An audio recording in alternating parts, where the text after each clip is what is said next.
Thomas brings up a subject that I remember very clearly, as well as many of you others have, and that is the audacity to bring up a golden rule in foreign policy.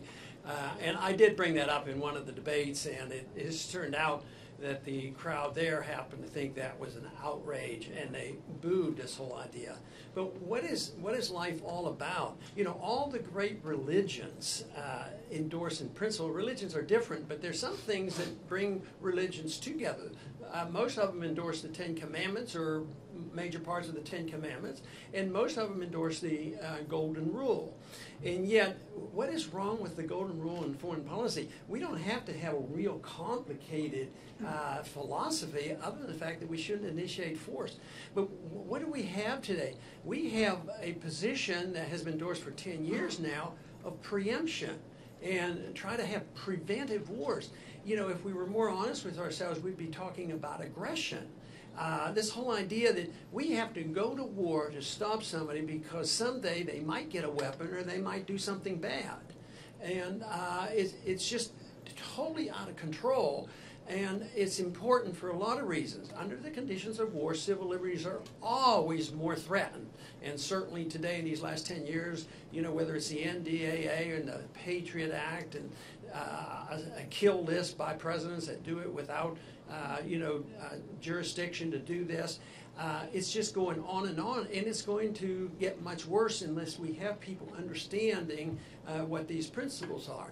And the other bit of a pet peeve that I've had, and a total misunderstanding about the connection between economics, and Dennis mentioned even the Federal Reserve, the connection of economics and the Federal Reserve in wars. You don't fight wars without printing money. There's always inflation on wars, and it's always an economic matter.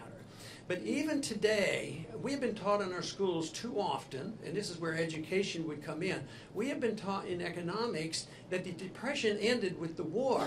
Well, I happen to remember that time. There was a depression, and I remember the war more clearly, and there was no prosperity during the war. There was less for our family during the war, and rationing and all those kind of things. So the Depression didn't end because of the war. And people even propose these things. Oh, well, maybe a war would get us out of this. But there's also the economic connection of who proposes these antagonisms, whether it's pumping up this antagonism between this country about to attack us. You know, the Koreans are coming, let's do something, build more weapons, and on and on. At the same time, we can't even figure out who the good guys and the bad guys are in Syria, but we have to go over there. Today it was announced that we put troops in Jordan. And, you know, that contradicts everything we're trying to talk about, that war should be fought only by the people declaring war through their Congress, and not by the Congress going to war at the whim of a president. That declaration of giving the president the authority back in 2002 to go to war, it was ducking the issue. They said the president has the authority to do what he wants. It didn't tell him to do it or not to do it. It just said, well, the president is smart enough, he can go to the war.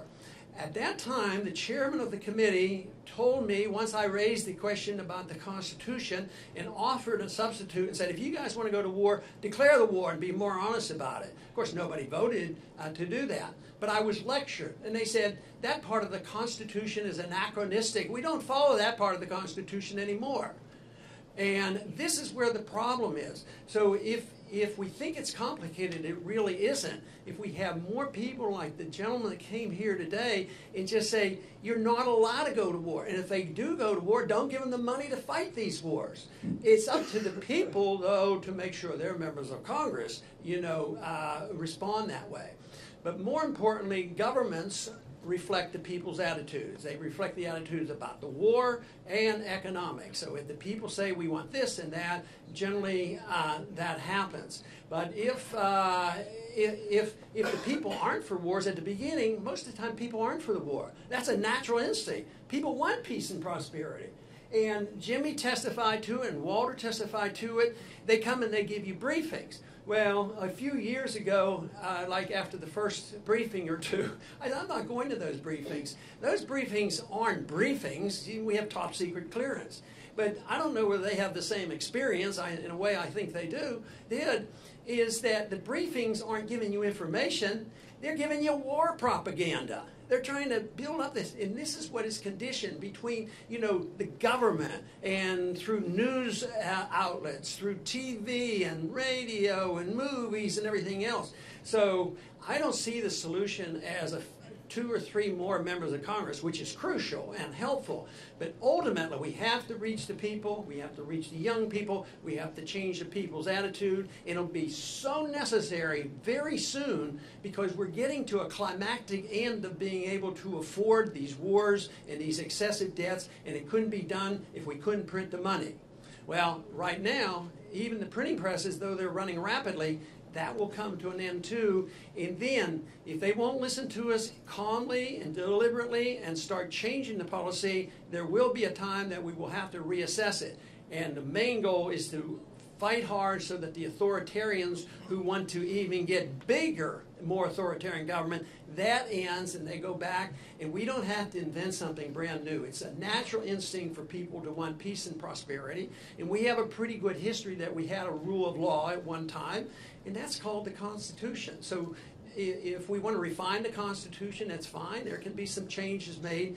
But the thing of it is, ignoring the Constitution about going to war and these many other things. So we can have our disagreements, but if we totally ignore the Constitution on an important issue like going to war, you know, that's where we're going to have a lot of trouble. But there's no reason, I can tell you, and I'm going to finish by saying, in spite of all these problems, I'm more optimistic than ever because I have gone and I've traveled a lot.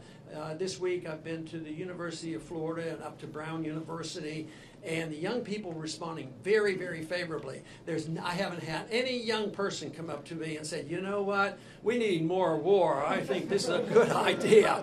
Young people are instinctively, you know, opposed to this, and they're pro-liberty too. So for that reason, I think there is a whole generation now thinking in these terms. So this is the reason I responded favorably to Daniel's idea about an educational institute to change people's minds and understanding. Because a lot of people do these things with good intentions. You know, it's because they're told, well, if we don't do this, the terrorists are going to win, and all that kind of propaganda.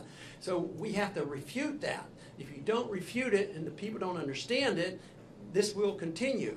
But not only do I see this as a dangerous period, I see it as a tremendous opportunity. And I have a lot of confidence in Daniel on the way he's going to organize and run this and bring people together. And it's an opportunity, once again, not to be so partisan. This is why it just happens that I'm a good friend of Dennis, is because we see this above and beyond the partisanship. There's only a few. He only has a handful or two on the Democratic side that would vote on principle instead of being just obedient to the party. So we have to be obedient to the truth. And if we do that and we encourage this natural instinct to strive for peace and prosperity, I think we're going to do quite well. And with your help and support, I think our institute can be successful. So I am very pleased that Daniel has put the effort in and gotten us well started here. And I think we will have a great future, especially because Daniel will be heading this up. Thank you very much.